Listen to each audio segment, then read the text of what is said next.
Beshi, may isang kwento ako sa'yo na hanggang ngayon hindi ko rin alam kung sinadya ng tadhana o sinadyang pa-fall lang. May isang girl, tawagin na lang natin siyang M, at isang guy, si J, college sweethearts, super in love. Akala ng lahat sila na talaga forever. Pero, boom! Nabalitaan ng barkada, break na sila. Walang paliwanag, walang closure. Yung tipong sin zone ang ending. Fast forward na ilang buwan, Beshi, meron na si Jay. May bagong jowa, si C, sweetheart sa social media. May pa-deadma sa past. May pa-quote pa ng, don't look back, you're not going that way. Pero, eto na ang plot twist. Minsan daw, sa isang inuman, natapik si M at si J biglang tahimik.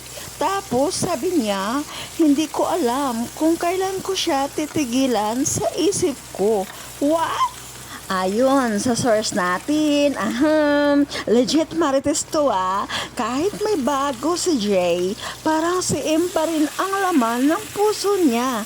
Hinahanap yung mga simpleng bagay na si M lang ang gumagawa. Yung paraan ng pag-ayos ng kwelyo niya, yung tawa niya na parang di mo alam kung natatawa siya o naiiyak. Yung simpleng text na kumain ka na sobrang basic pero ramdam ang totoo. So ngayon, ang tanong, bakit ka pa naghahanap ng bago kung yung luma hindi mo pa rin kayang kalimutan? At bakit parang si C yung jowa ngayon? Parang replacement, hindi relasyon? Beshi, hindi natin alam ang buong kwento, pero kung may natutunan ka dito, eto yon. Hindi sapat na may bago ka. Dapat buo ka. Kung ikaw yung si M, tandaan mo to. Hindi mo kailangan balikan ang taong iniwan ka dahil minsan hindi second chance ang kailangan nila,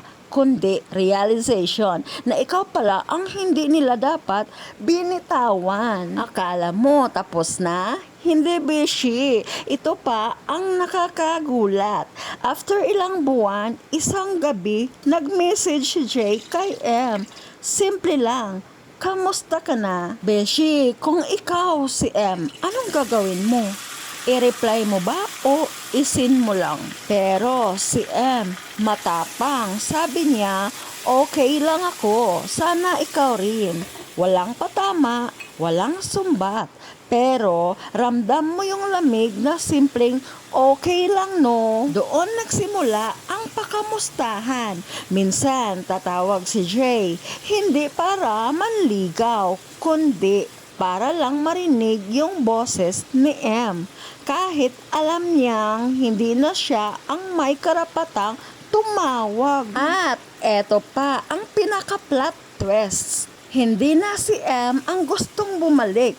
Si Jay na ang hindi makaalis. Pero Bishi, hindi na yon sapat. Dahil kahit ilang beses ka pang balikan ng taong iniwan ka, kapag natutunan mo nang mahalin ang sarili mo, hindi mo na siya babalikan. Si M hindi na bumalik. At si Jay natutong mabuhay sa guilt ng isang what if.